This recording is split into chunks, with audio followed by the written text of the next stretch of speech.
Welcome to Finding Alara, a safe space where authors, artists, and creatives share their world-building style and mindfulness tactics. Brought to you by Bushland Castle Productions, a micro-publisher with an author support platform that nurtures creative growth and storytelling excellence.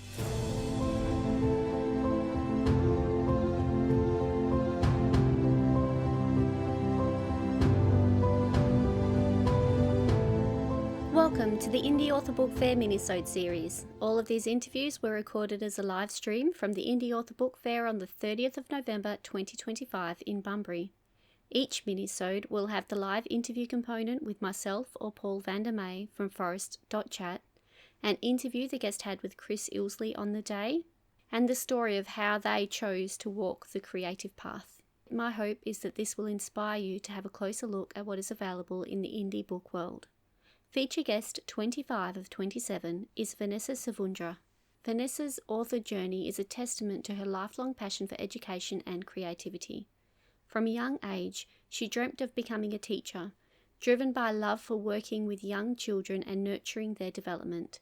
Growing up in Perth, her childhood was filled with creative pursuits, particularly poetry and a deep appreciation for literature. Her academic path led her to the University of Western Australia, where she pursued an arts degree with a double major in English. Following this, she earned a teaching degree from Edith Cowan University, honing her skills to inspire and educate future generations with a strong interest in early childhood development. Family plays a central role in her life as she shares her journey with a supportive husband, 3 children and 2 dogs. Together they enjoy the enriching experiences of travel, the joy of reading and music, and cherished moments with family and friends. Given that the story is based on her experience with a newborn and the fact that her children have illustrated the book, the pages are literally filled with love and family. You can find where to get copies of Vanessa's book on her website Stockist page. The link is in the show notes. We have done our best to clean up the audio from the interviews, but it was recorded live, so there is some noise in the background. I hope that this gives you a feel for what the energy was like on the day. I will return to your ears at the end to share my key takeaways and let you know who the next guest is going to be. So Vanessa, A Star is Born. What's this all about? Well, A Star was born, and that was my inspiration for writing my book called Baby Star. Right, okay. So who is Star and Star being born? What's all this about? Baby Star is written about a baby arriving and mummy and daddy, nana and grandpa, all the family, friends and all the things that babies need. And at the end, you play a little game of peekaboo, and the star of the story is the little baby that's listening. So it may not be a baby. They may be 2 years old, 3 years old, usually up to about 6 really like it. Yeah. And they say, is that written about me? And of course it is. It's It about is. all babies. Excellent. Yeah, so it's a young person's book, and there's a bit of a story also behind, like, its form. Correct, yes. It is a high contrast baby board book. So it's deliberately made black and white for infant focus and development, because little babies don't see colour when they're born. So looking at the black and white is great for tummy time, just getting the little baby's attention, really. Righto. Yeah. Okay. Also designed with rounded corners so that they're not going to hurt themselves when they're a little bit older and moving around, or if they want to eat it, it's all good. Very thick cardboard to be read over and over and over again, and also glossy so that you can wipe it down. Oh, it's glossed as well. Yeah, so any spills or drool or whatever, what babies do, and small enough to put in the nappy bag and take everywhere. Fantastic. It's a sort of book they can read again and again as well. Yes, so it's very, very strong. I made sure that the spine lasts. Been tested a lot, road tested. Yeah. How old is the oldest copy? Oh, well, the oldest copy now would be about 2.5 years old. Right. But it's been opened many times. It's the one on the desk there. So anyone coming to have a look at my stall will be reading it. Oh, wow, that's actually the copy. Yes, the one and only, the original, the OG. Fantastic. Okay. You took a while before you actually got to printing the book. Give us a bit of the backstory as to when you wrote it and how it all came to be. So I wrote it 21 years ago when my eldest son was born. Maybe he was probably only about two months old. And the story just came to me in the middle of the night after I'd fed him, and I was in the nursery, wrote it all down. Of course, it's a rhyming couplet poem. Wrote it all down, shoved it in the back of a drawer, showed it to my friend who said, "You should publish this." And I had a vision of doing it into a high contrast board book. And so then when I subsequently had 2 more children, and they have illustrated it. They've illustrated it? Yeah, so they illustrated it about 10 years ago. So those pictures also got stuck in the back of the drawer. And the hold-up really was that there was no board book printers in Australia, and now there is. So I published through Greenhill Publishing, and they were able to do the board book for me, and I'm really, really happy with the result. All right, fantastic. I need to probably get a contact detail for that publisher, because my wife she's also one of these people who has an idea and wants to do something that's a little different. They make and it easy. Not easy to actually find who can do that stuff. That's right. So I literally, now that we've got Google and so on, which we didn't have 21 years ago, was one day talking to my friend, she Googled board books and it came up, and they were fabulous. So I'd highly recommend them to your wife for sure. Ah, fantastic. So this has been a long time in the making, and then came around a couple of years ago, 2.5-ish years ago.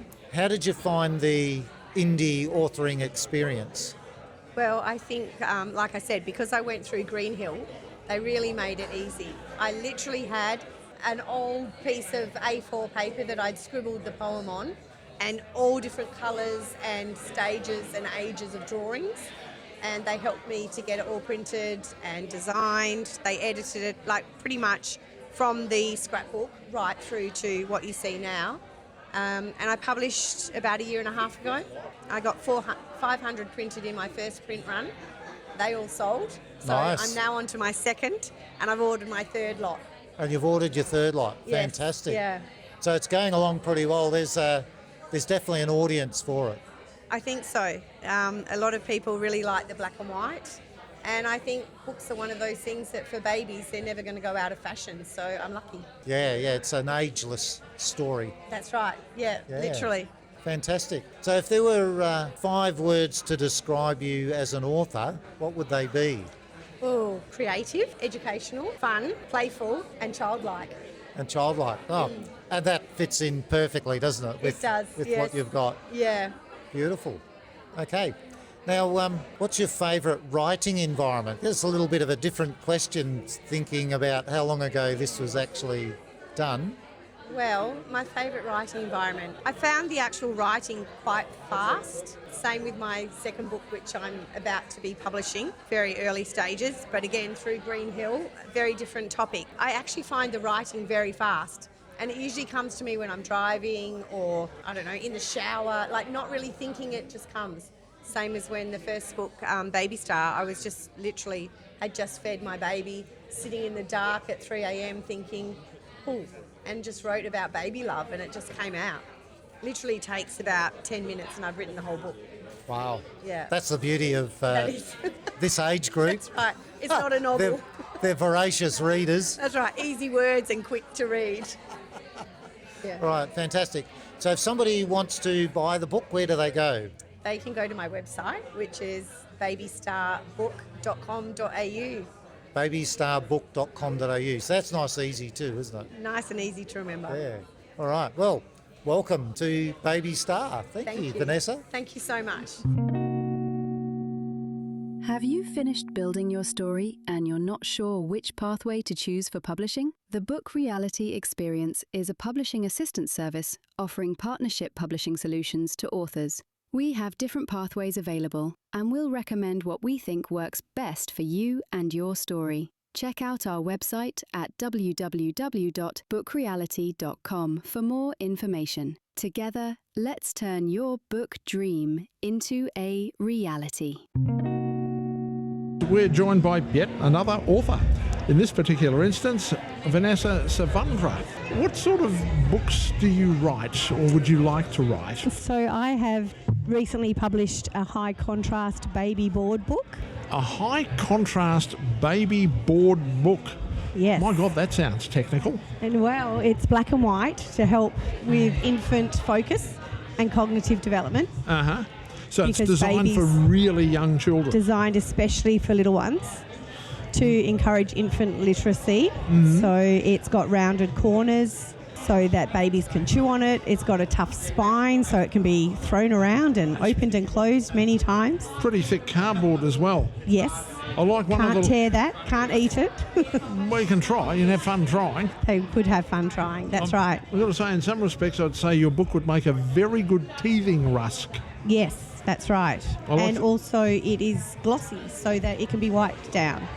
Ah, Yeah. of course. So all those things to design it for a baby. I like this. The opening, by the way, this book is called Baby Star, and it says, Mummy is getting bigger and Daddy is over the moon. They are going to have a baby, and the baby will be here soon. So a little bit of rhyme. There's almost a bit of the old Dr. Seuss in there, really, isn't there? Actually, you're not the first person who said that, but I would be very honoured to be compared with Dr. Seuss. I think my rhyming's pretty basic, but the little ones like it. And the other thing is, it's language they can understand, such as how exciting, a new arrival. Will it be a girl or a boy? It doesn't really matter. It will be their pride and joy. All baby love. So is the idea of this book almost to get an existing child to accept a soon-to-arrive sibling? Well, actually, it was written for the baby. At the end of the story, you play a little game of peekaboo, and the baby guesses who the star of the story is. And then, of course, the little star is you. So whoever is listening, but it is very popular for the the older brother or sister who may be 2 or 3 or thereabouts, and they're wanting to know all about babies and nappies and cots and crying and everything else that's All the comes stuff with that a goes newborn. with having a baby in the house. Every author, no matter what they write, has some sort of inspiration for writing. Specifically, what was yours? Mine was my infant baby. So I wrote the actual rhyme when my eldest son was a little baby in his cot, and it was probably about 3 o'clock in the morning, and I just fed him and it just came to me, and I wrote it all down and stuck it in a drawer until I could publish it. It's amazing how often that happens, isn't it? People will talk about, well, it just came to me. And like you said, you wrote it down. So at the time it came to you, did you have it in your head to write a book? I thought that it would be wonderful to get little children to illustrate it. Yep. At the time, I just had the one little infant, and I did think I would get it published. Not necessarily published, but I thought I would get it printed out for him for when he was older. But so many people read it and said, you should publish that. People will buy it. And so that's exactly what I did. 20 years later. Isn't it amazing that sometimes the people you talk to, your friends and family and other people, are the ones who give you the best advice without you Definitely. realising it? I was very, very lucky that all my family and friends are my biggest cheerleaders. And that's what you need when you sit down to write a book. This book, it seems relatively short as books go. It doesn't have a heap of words by any stretch of the imagination. Was it still hard to write? I didn't find it hard to write. It just, like I said, it just came to me. I've always The written whole book poetry. came to you, I not still- just the start of the it. whole lot came to me, just all at once. And I've always written poetry, so it was just basically a poem about my little one and the baby and family love and Nana and Grandpa. And How were you able to put it in words that you know would be interesting and would keep the attention of children? Because the old saying, which I've talked about with other authors, never work with kids and animals, what that's really saying is keeping their attention and keeping them focused on the task is very, very difficult. In this case, the task is reading. You're doing it with really young children, so it must be hard sometimes to keep them reading. well, I was a primary school teacher back in the day. Oh, well, that so would help. I think That that, would really definitely helped help. me. And I think that helped just for, there's different pages in there that will keep the child's attention. For example, playing peekaboo. There's a part when the baby's sleeping that you can say, shh, baby's sleeping. All of those different things. Can that I keep say their one attention. thing? Never say, shh, the baby's sleeping. Otherwise you will create a child who will grow into an adult that gets woken by the most innocuous noise. Yes. My mother used to run a vacuum cleaner under the cot and everything while we were sleeping. I would sleep through a nuclear holocaust. Sleeping like a baby. Yeah. Because That's where it sometimes comes the from. old line about sleeping like a baby is no, because they wake up every 5 minutes. Yeah, no, mine were all really good sleepers, so gave me time to write a book. What, if you were to say this book has achieved its purpose, what would it have achieved in your view? I think it has achieved, well, hopefully, I'm aiming to achieve infant literacy. Any baby that is read to has got a great start in life from day one. That's becoming more and more of a problem, isn't it? Because a lot of the people now of childbearing age are the first generation of people who grew up in a digital online world, not in a world where you read books. And That's right. we seem to, in a lot of ways, be encouraging a back to the future scenario, don't we? Reading books is healthy, it's a good thing. It's also a way of acquiring knowledge. It's also a way of entertaining yourself. And it's perhaps arguably something we need to get back to. Definitely. I mean, there's so many studies that show the importance of reading to children, especially rhyming. It increases vocabulary. Yep. It also creates that bonding if you do it from day one. Yep. Some people are reading to their babies while they're still in utero. So it's just that whole hearing the loving voice and the comfort, and I guess sometimes it's not about the story, it's about telling the story. That's right, and that taking the time off a device to sit and read to your child as well, because it's not just the children, it's the parents. Beautiful. Vanessa, Savundra, thank you very much for joining us. The book is called Baby Star, and I see you also have a ability to sign the copies there as well. Yes, thank you. My first takeaway was the fact that she had this book in the wings for 21 years and then published it through Greenhill Publishing. It's never too late. My second takeaway was the thoughtfulness in the design of the book. She's put so much effort into every aspect of the book. My third takeaway was her mission behind the book. It's more than a book to her. It's an avenue to help improve infant literacy. What were your key takeaways? If you would like to carry on the conversation with Vanessa, then she has a website, babystarbook.com.au, Facebook and Instagram. All the contact details are in the show notes, along with her book information. In the next episode, you will hear from Shannon Riley from the Indie Realm. If you are enjoying the show and would like to show some support, then please subscribe and share these episodes with a friend. Or if you want to go the next step, then you can buy us a cuppa. Head on over to ko-fi.com/findingalara. That's ko-fi.com/findingalara. There is an option for you to buy us a cup of tea for $2, or you can join the Shadow Lair for $5 a month, where you receive exclusive content and advanced information about the show. If you'd like to get in touch with myself or the team at Bushland Castle Productions, then I'm on Instagram and TikTok as @findingalara. There is a Discord channel and Facebook group called Finding Alara Podcast. The Bushland Castle Productions team are on Facebook, Instagram and Discord as BCP Creative. Or you can check out the website bushlandcastleproductions.com for the most up-to-date information. If you would like to get in touch with Chris, then he's on Facebook as Chris Ilsley, and if you want to talk to Paul, then he's on Facebook as Paul Vandermeer and has his own podcast, forest.chat. The music is brought to you by @Keys of Moon Music and is called The Epic Hero. If you enjoyed listening to Finding Alara, have any questions, or just want to share your world with us, then please get in touch. Until next time, keep up the search for your Alara.